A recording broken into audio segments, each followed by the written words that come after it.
What's going on, everybody? My name is David Delano. This is Rockets Daily, brought to you by FanArch.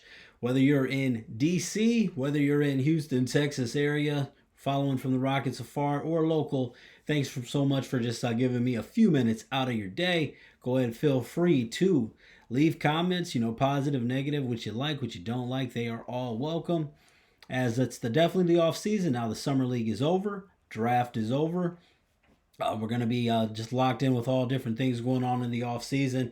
Definitely going to be some probably opinions and things that we would like to see happening as we're waiting to see some meaningful basketball. But we did just wrap up the summer league, and before we get started, if you haven't subscribed yet, go ahead and do that. We're going to be locked in with you guys all through the rest of the off season, along with through the season as well. And you can also follow me on X at Get Sports Strong. So Rockets were 0-4 through the first four Summer League games, went and played the Minnesota Timberwolves, who got left out of playing for a Summer League championship due to a tiebreaker. So they didn't get to, they were 4-0, but they were on the outside looking in, had to play in a consolation game.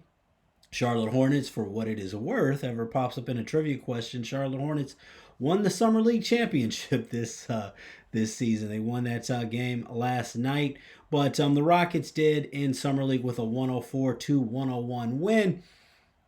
I don't want to say the final score is deceiving because, a win is a win, but the Rockets basically trailed throughout the entire game. We're down big early, but Adonis Arms made a shot with 31 seconds left that gave the Rockets the lead. They ended up winning 104-101. Free throw shooting and 3-point shooting were two troublesome areas for the Rockets throughout the Summer League. In the finale, 11 for 34 from 3, 32.4%, 19 for 29 from the free throw line, 65.5%.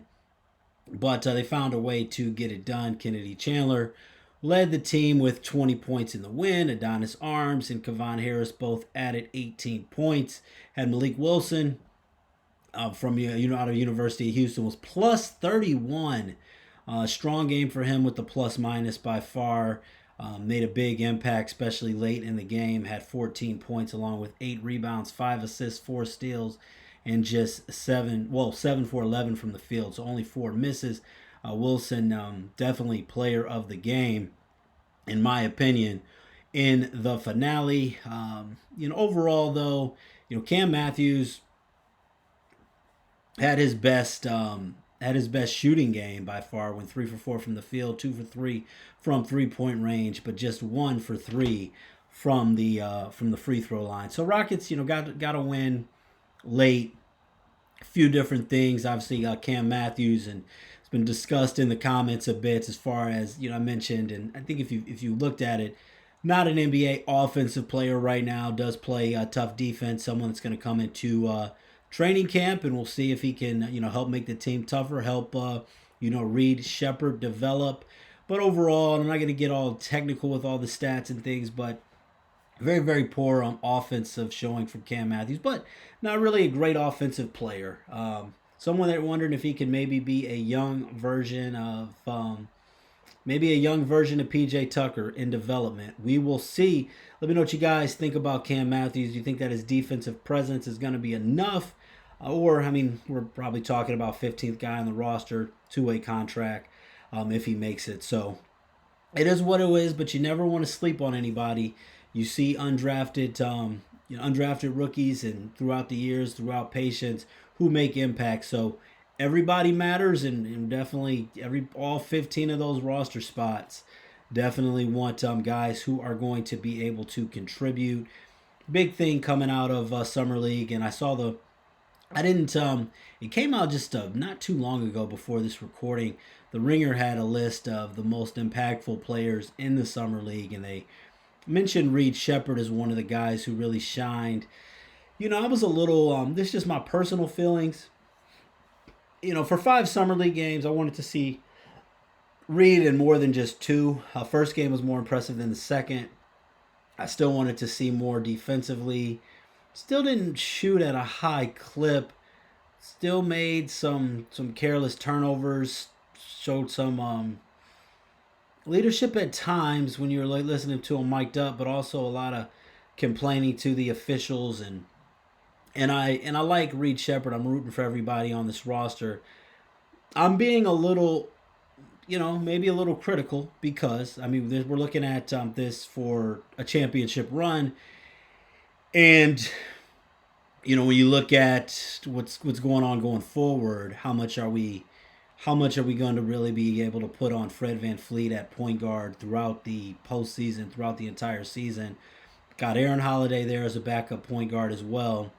So I think that this roster, I mean, got rid of Cam Whitmore, due to just seem to be clashing with Coach Udoka, lapses at times on defense. But they want to get on Cam's defense and all of that. Well, now the spotlight is on Reed. I think that Cam's someone who, even at the NBA level, I mean, 2 years of experience versus one, and just so far of what we've seen, Cam Whitmore was someone who's definitely shown more so far, for what it's worth, at the offensive level than Reed Sheppard. So when you get rid of a guy like that, and we're looking to win a championship this year, things are going to be, a lot of spotlight on Reed Sheppard. And I know the Ringer had him listed as one of the most impressive players in the Summer League, but there's still a lot to be desired there. Long season. Like I said, we're talking about this late July, and it could seem like we're nitpicking a little bit, but we've got to go off of what we've seen so far and the status of this team today.